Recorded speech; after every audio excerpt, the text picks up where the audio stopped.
Russia was intensifying its attack on Ukraine's east on Tuesday as it sought a decisive victory in Mariupol, prompting Western governments to pledge more arms and sanctions. Thousands of Russian troops backed by artillery and rocket barrages were advancing in what Ukrainian officials called the Battle of the Donbas. Russia bombarded the Azovstal steel plant, the main remaining stronghold in Mariupol, with bunker-buster bombs, a Ukrainian presidential advisor said late on Tuesday, after an ultimatum by Russia for Ukrainian troops to lay down their weapons had lapsed. Ukrainian President Volodymyr Zelensky condemned Moscow for blocking any attempts to organize humanitarian corridors and save people.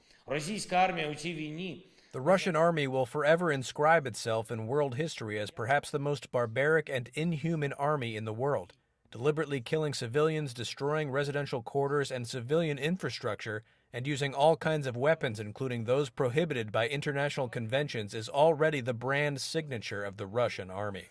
The United States, Canada, Britain, France, and Germany on Tuesday pledged more support to Ukraine, including sending heavy artillery and ammunition.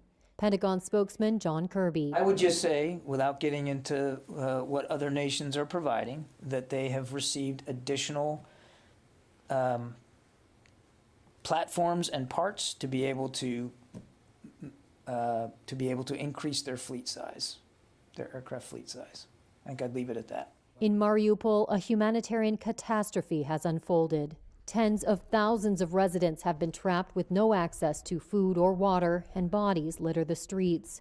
Ukraine believes more than 20,000 civilians have died there. Russia has denied targeting civilians in its invasion of Ukraine and says without evidence that signs of atrocities were staged.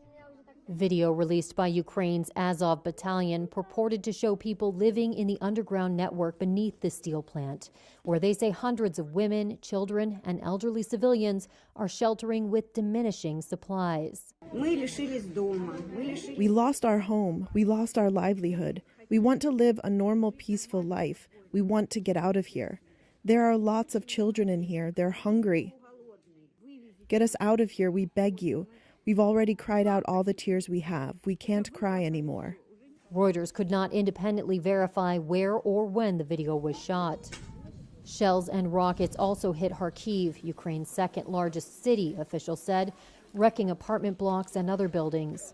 Officials said 4 people were killed and 14 wounded. Reuters journalists saw the bodies of 3 people, apparently killed by shrapnel, lying on the pavement.